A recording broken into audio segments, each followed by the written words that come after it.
नमस्कार दोस्तों, कैसे हैं आप। उम्मीद करता हूं कि आप बहुत अच्छे होंगे। आज के नए टॉपिक में, नए वीडियो में आपका स्वागत है।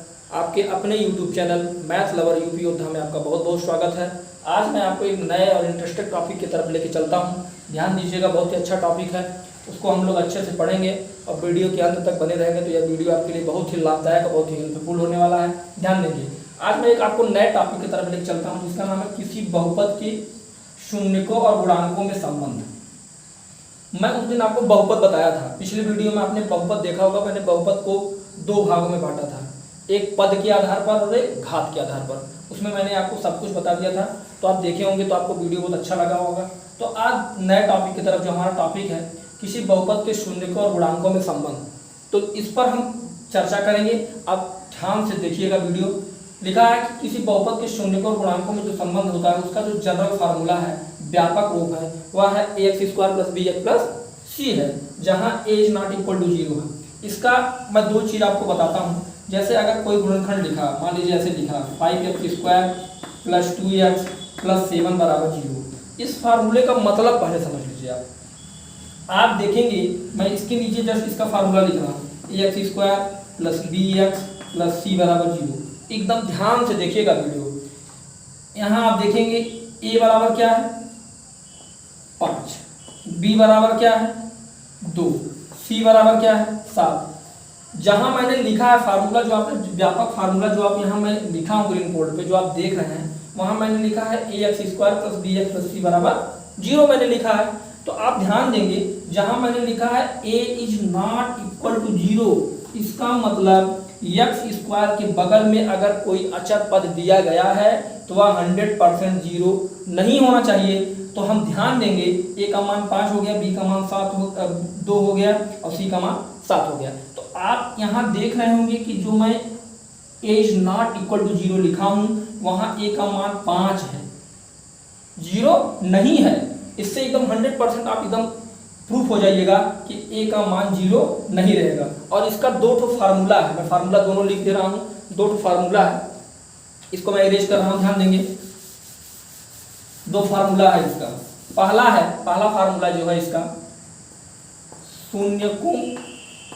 शून्यकों का योगफल, गणितीय भाषा में मैं लिख रहा हूँ, ध्यान दीजिएगा।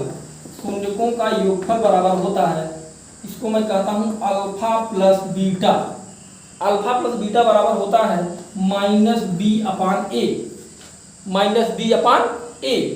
अब -b क्या है, -b है, जैसे आप ध्यान दीजिएगा, एकदम अच्छे से देखिएगा, माइनस ब्रैकेट में x का गुणांक बटे a क्या है, a है आपका x² का गुणांक। ध्यान देंगे आप, एकदम अच्छे से ध्यान देंगे। इधर आप शून्यकों का योगफल लिखा रहेगा, इसको हम लिखेंगे अल्फा प्लस बीटा, और ये गणितीय रूप में लिख दिया गया है, गणितीय रूप में लिखा है, जहां आप ABC का मान निकालते हैं। इसका मैं हिंदी में यहाँ लिखा हूँ -x का गुणांक बटे x² का गुणांक। अब आपके दिमाग में ये आ रहा होगा कि सर गुणांक क्या होता है। गुणांक को इंग्लिश में क्या कहते हैं, कोफैक्टर कहते हैं। गुणांक के बारे में आपको बता दे रहा हूँ, ध्यान दीजिएगा इधर। जैसे यहाँ लिखा है 5x², क्या लिखा है 5x²। किसी ने आपसे पूछा कि आप ये बताइए कि x² का गुणांक कितना है। तो x² में जिस अचर पद का गुणा होता है वही उसका क्या कहलाता है, गुणांक। तो इसका गुणांक कितना है 5। अगर मैं कहूँ 5x लिखा है, आपसे किसी ने पूछा कि x का गुणांक क्या है, तो आप ये बताएंगे कि x में जिस अचर पद का गुणा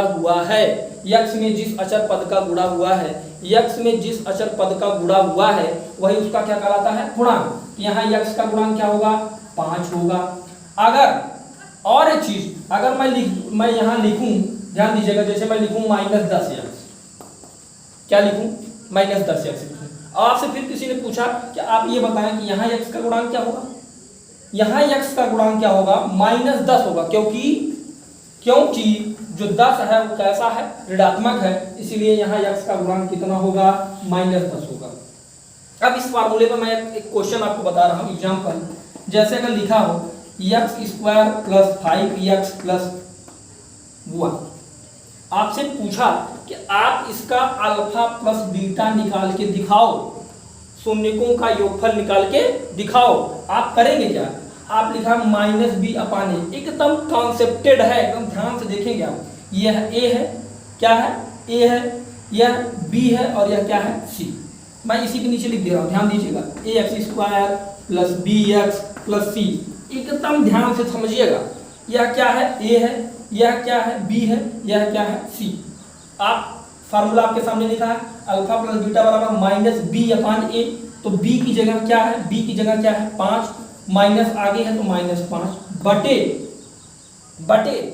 ए की जगह क्या है। मैंने कहा एक चीज और आप जान लीजिए, बीज गणित में जैसे अगर यक्स लिखा है तो यक्स का जो गुणांक होता है वह कितना होता है, ए। 100% यहाँ एक होता है, छिपा रहता है जिसको हम आप जानते नहीं हैं। यहाँ ए क्या है, एक है, क्या है, एक है। तो मैं लिख सकता हूँ, आप लिख सकते हैं अल्फा प्लस बीटा बराबर -5 बटे ए। अल्फा प्लस बीटा बराबर -5 बटे 1। कैसे समझें आप, एकदम ध्यान देंगे। मैंने क्वेश्चन लिखा, ये आपका एग्जांपल है, example number 1, x square plus 5x plus 1 में शून्यकों का योगफल ज्ञात कीजिए। क्या ज्ञात कीजिए, शून्यकों का योगफल। तो आपने एक एग्जांपल में लिया, x square plus 5x plus 1 मैंने लिया। फिर किया क्या, मैंने नीचे इसका व्यापक फार्मूला लिख दिया आपको समझने के लिए। आपको समझने के लिए मैं व्यापक फार्मूला लिख दिया कि आप समझें कि यहाँ ए 1 है, बी 5 है, सी क्या है, 1। तो जो आपका अल्फा प्लस बीटा आया है वह -5 बटे 1 आया है। मैं आगे चलता हूँ, इसको मैं इरेज करता हूँ, आगे थोड़ा सा ध्यान दीजिएगा। अब मैं आपको बताऊंगा, अगला इसमें एक टॉपिक है शून्यकों का गुणनफल। क्या है, अगला आपका है शून्यकों का गुणनफल। गुणनफल क्या होता है, ध्यान दीजिएगा। शून्यकों का गुणनफल होता है अचर पद बटे यक्स स्क्वायर का गुणांक। बहुत ही अच्छा है, ध्यान दीजिएगा। केवल गुणांक समझे रहेंगे तो सारी चीजें आपको अच्छी तरह से समझ में आएंगी। अब जैसे मैं एक एग्जांपल लिखूं और यहाँ इसको गणितीय रूप में क्या लिखेंगे, अल्फा इंटू बीटा बराबर सी अपान ए। अल्फा इंटू बीटा बराबर सी अपान ए। मैं आपको यहाँ लेता हूँ, गुणनखंड लेता हूँ, जैसे 5x square plus 10x plus 5। तो करेंगे क्या, जैसे आपसे किसी ने पूछा कि अल्फा इंटू बीटा बराबर बताइए क्या होगा, अल्फा इंटू बीटा बराबर क्या होगा, तो आप कहेंगे अचर पद क्या है, यहाँ अचर पद कांस्टेंट क्या है आपका 5 है, क्या है 5 बटे यक्स स्क्वायर का गुणांक क्या है, यक्स स्क्वायर का गुणांक क्या है 5 है। मैं इसका जनरल फार्मूला नीचे लिख दे रहा हूँ, A X square plus B X plus C. तो आप यहाँ देख रहे हैं ए 5 है, बी 10 है, सी कितना है 5। और फार्मूले में आपने क्या, मैं आपको बताया अल्फा इंटू बीटा बराबर क्या होता है, अल्फा इंटू बीटा बराबर होता है अचर पद बटे यक्स स्क्वायर का गुणांक। अचर पद क्या है 5, यक्स स्क्वायर का गुणांक क्या है 5, तो आप लिख देंगे 5 + 5। अगर इसी में कोई पूछ लिया कि आप तुरंत हमको बता दीजिए अल्फा प्लस बीटा बराबर क्या होता है, अल्फा प्लस बीटा को मैंने अभी तुरंत फार्मूला लिखा, इसके पीछे -b अपान ए। तो b कितना है 10 है, प्लस 10 है, आप ध्यान देंगे 10 है, -10 बटे a कितना है 5। इसका मतलब आ गया -2। ये क्या आ गया आपका अल्फा प्लस बीटा आ गया, और जो मैंने ऊपर लिखा है यह अल्फा इंटू बीटा आ गया है। उम्मीद करता हूँ यह वीडियो आपको बहुत अच्छा लगा होगा, बहुत बढ़िया से आप पढ़े होंगे। तो चलिए मिलते हैं अगले वीडियो में, बहुत बहुत धन्यवाद।